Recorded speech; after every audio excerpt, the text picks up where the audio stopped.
हाँ तो hello dear students, आज आपका टॉपिक है वर्क एनर्जी एंड पावर से लेक्चर 1। लेक्चर 1 में हम लोग देखेंगे वर्क के डिफिनीशन और वर्क के फार्मूले, उसके बाद यूनिट और वर्क आपकी कैसी क्वांटिटी है, स्केलर है या वेक्टर है। वैसे वर्क हम 24 आवर्स करते रहते हैं। हम सोते हैं तो भी वर्क होता है। क्या करते हैं? सोते हैं तो कैसा वर्क होता है? हम लोग का हार्ट बीट क्या होता है? चलता रहता है। हार्ट बीट क्या करता है? चलता है। या हम लोग लिख रहे हैं तो लिखते हैं तो भी क्या करते हैं? वर्क करते हैं। स्कूल आते हैं तो हम लोग बैग को कैरी करते हुए लेकर आते हैं तो भी हम लोग क्या करते हैं? वर्क करते हैं। ठीक है। अब वर्क की डिफिनेशन क्या होगी? जैसे आप यहाँ पर मैं लिखा हूं कि work is done when the force produce motion.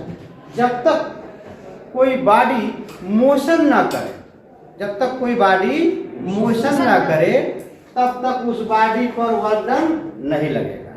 जब जैसे मान लीजिए ये डस्टर है, इस डस्टर पर हमने अप्लाइड फोर्स लगाया तो यह क्या किया? डस्टर डिस्प्लेस हुआ। डस्टर क्या हुआ? डिस्प्लेस हुआ। मतलब अपना पोजीशन क्या कर रहा है? चेंज कर रहा है। तो यह मोशन कर रहा है तभी तो चेंज हो रहा है। यानी work is done when a force produce a motion. जब तक फोर्स जो है बॉडी पर मोशन प्रोड्यूस ना करे, यानी जब कोई फोर्स मोशन काज नहीं करेगा तो उस बॉडी पर कोई वर्क प्रोड्यूस नहीं होगा। इतनी बात समझ में आया? Yes sir. अब और क्या चाहिए वर्क डन के लिए? Magnitude of force. क्या चाहिए? Magnitude of force. Magnitude of force यानी कितना उस बॉडी पर आपने फोर्स लगाया, वो हो गया क्या? मैग्नीट्यूड। अब किधर लगाया, किस डायरेक्शन में लगाया, वो हो गया डिस्प्लेसमेंट। किस डायरेक्शन में बॉडी को ले गया, आपने ले गया। ठीक है। तो displacement through which the body move. Body move की तो कुछ डिस्टेंस ट्रेवल करेगा और वह डिस्टेंस किसी डायरेक्शन में होगा। इसलिए displacement through which the body move in the direction of force. जैसे सपोज दैट यहाँ पर एक बॉडी है, इस बॉडी पर आपने फोर्स लगाया F इज इक्वल टू मान लीजिए 1 न्यूटन। कितना न्यूटन? 1 न्यूटन। तो इस बॉडी पर आपने फोर्स लगाया तो ये बॉडी क्या की? बॉडी पर आपने फोर्स लगाया तो बॉडी मूव कर रही है। बॉडी मूव कर रही है यानी कुछ डिस्टेंस ट्रेवल करेगा। किस डायरेक्शन में ट्रेवल करेगा? हो गया डिस्प्लेसमेंट। Yes sir. क्या हो गया? डिस्प्लेसमेंट। तो ये बॉडी कुछ डिस्टेंस का डिस्प्लेस की। जैसे सपोर्ट दैट ये बॉडी ए से हमने फोर्स लगाया तो बॉडी कहाँ आ गई? पॉइंट बी पर आ गई।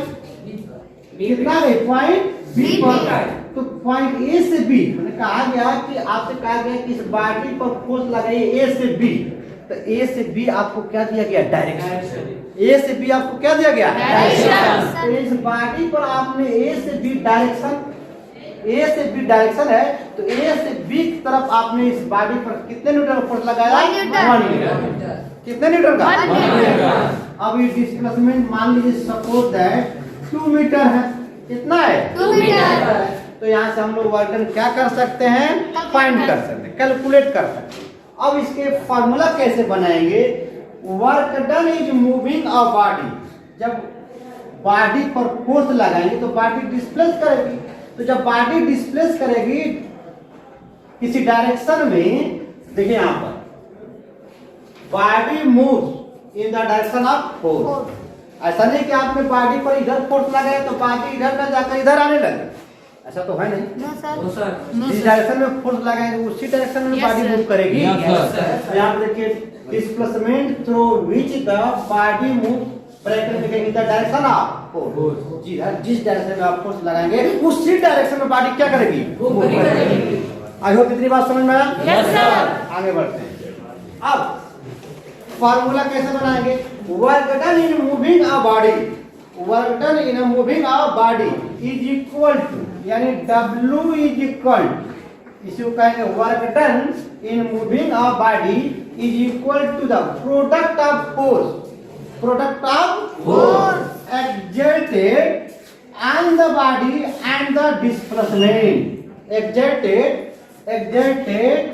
क्या है? Force exerted on the body अब बॉडी क्या की displacement and the displacement displacement क्या है S. यस डिस्प्लेसमेंट क्या है move by the body in the direction of Force. यानी इसी डायरेक्शन में यह बॉडी मूव की मूव की Yes, तो sir. Work done is equal to इसको वर्ड में लिखेंगे तो work done is equal to force into क्या लिखेंगे Displacement. डिस्प्लेसमेंट क्या लिखेंगे डिस्प्लेसमेंट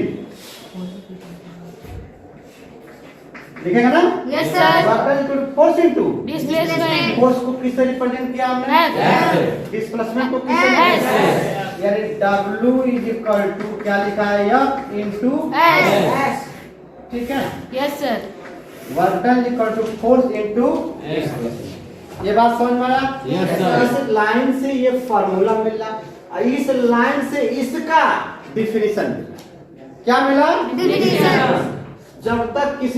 जब भी किसी बॉडी पर आप फोर्स लगाएंगे और वह बॉडी पर क्या प्रोड्यूस हो मोशन वह बॉडी कैसा पर क्या प्रोड्यूस हो मोशन यानी जब तक वह बॉडी मोशन नहीं करेगी तब तक वह डन नहीं होगा तो भाई जब फोर्स लगाएंगे तो बॉडी डिस्प्लेस करने करेगी जब Yes, फोर्स sir. लगा रहे हैं बॉडी डिस्प्लेस हो रही है कितनी बात समझ में आया Yes, sir.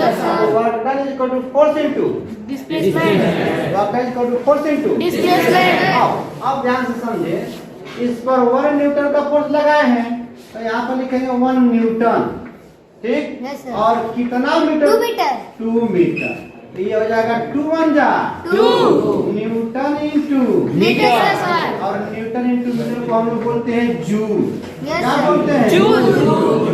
तो इस बॉडी पर कितना 2 जूल वर्क हुआ 2 जूल इस बॉडी पर कितना हमने वर्क किया जूल बात समझ में आया Yes, sir. Yes, sir.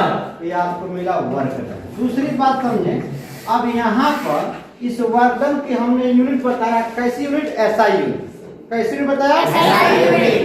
फिर डालेंगे अगला एसआई यूनिट क्या डालेंगे एसआई यूनिट ठीक किसका वर्क का किसका वर्क का तो अब ध्यान से समझे फोर्स की एसआई यूनिट क्या होती है न्यूटन फोर्स की एसआई यूनिट क्या होती है न्यूटन। तो यहाँ पर हमने कहा W is equal to F into F into yes force की एसआई यूनिट न्यूटन फोर्स की एसआई यूनिट न्यूटन डिस्प्लेसमेंट की एसआई यूनिट मीटर क्या होगा मीटर और न्यूटन इंटू मीटर को हम बोलते हैं जूल क्योंकि इस पर वर्क पर किसने वर्क किया था किसने कार्य किया था किसने वर्क किया था जूल ने जूल क्या था एक साइंटिस्ट था। जूल क्या था एक आपका साइंटिस्ट तो न्यूटन इंटू मीटर को ही आप क्या बोलेंगे जूल क्या बोलेंगे जूल आई होप कितनी बात समझ में यस आई? सर किसी प्रकार का दिक्कत तो नहीं नो सर हाँ? नो सर अच्छा तो वर्क डन की यूनिट हो गई जूल वर्क डन की यूनिट हो गई जूल कैसी यूनिट एसआई यूनिट कैसी यूनिट एसआई यूनिट अब थोड़ा सा स्टैंडर्ड में जाएंगे तो वर्क डन की सीजीएस यूनिट अर्ग होती है क्या होती है अर्ग होती है अगर आपसे पूछा जाए कि 1 जूल को डिफाइन कीजिए कितने जूल को 1 जूल। तो अगर इस बॉडी पर 1 न्यूटन फोर्स लगाएंगे और 1 मीटर और यह बॉडी अगर 1 मीटर डिस्प्लेस हो रही होगी यस सर या हो रही है तो इस बॉडी पर कितना जूल का कितना 1 जूल जूल। वर्क होगा 1 जूल कितना जूल वर्क 1 होगा जूल। 1 जूल यानी 1 joule is equal to 1 newton Into 1 meter. 1 metre ठीक है yes sir 1 newton into 1 metre is equal to 1 joule ठीक है इस जूल को सिंबल के लिए क्या यूज करते J. हैं J. Capital J। बात समझ में आया Yes, sir. अब ध्यान समझिए ये वर्क डन कैसी क्वांटिटी है it is a scalar quantity ये वर्क डन कैसी क्वांटिटी है Scalar quantity। यहाँ पर हम लोग देखेंगे ठीक है ये वर्क डन कैसी क्वांटिटी है स्केलर क्वांटिटी स्केलर क्वांटिटी दिखाई दे रहा है ना yes sir yes sir scalar quantity है ठीक है वर्डन की वर्डन कैसी क्वांटिटी है Scalar quantity। अब एक बात समझे थोड़ी देर के लिए work done is equal to हमने बताया force into displacement force into Displacement. अब ध्यान दीजिए, डिस्प्लेसमेंट कैसी क्वांटिटी है, वेक्टर Vector. फोर्स कैसी क्वांटिटी है, वेक्टर Vector. तो दोनों के वेक्टर का प्रोडक्ट क्या देगा, क्या देगा, स्केलर। तो आपको एक बात याद रखना है, क्या याद रखना है, वेक्टर का सम स्केलर होता है। हाँ, कभी भी दो वेक्टरों का product always gives in scalar. But not vector. But not vector. एक और एग्जांपल समझिए स्केलर का, density is equal to, formula होता है mass upon volume density is equal to, formula होता है मास अपॉन वॉल्यूम तो मास कैसी क्वांटिटी है डियर स्टूडेंट, स्केलर. मास कैसी क्वांटिटी है, स्केलर ये है वॉल्यूम, ये है डेंसिटी, ये है मास। अब यहाँ पर देखिए, ये हो गया स्केलर ये भी और ये हो गया स्केलर. अब देखिए स्केलर और स्केलर का प्रोडक्ट स्केलर होता है. Always gives in always gives in scalar. But vector और वेक्टर का product always always gives in scalar but not vector. बात समझ में आ रहा है? Yes, sir. एग्जांपल समझे, velocity is equal to displacement upon time velocity vector, yes sir velocity vector. Displacement vector, vector. Displacement vector. अब देखिए, तो displacement is equal to velocity into time. यह वेलोसिटी और टाइम का प्रोडक्ट है ना, yes sir. Velocity और time का प्रोडक्ट है ना, Yes, sir. वेलोसिटी क्या है, वेक्टर, यस सर टाइम क्या है, स्केलर। Scalar. अब देखिए वेक्टर और स्केलर का product always gives in Vector. Vector but not scalar. But not scalar. देखिए ये हो गया वेक्टर क्वांटिटी, ये हो गया स्केलर क्वांटिटी, नहीं समझे? Yes sir.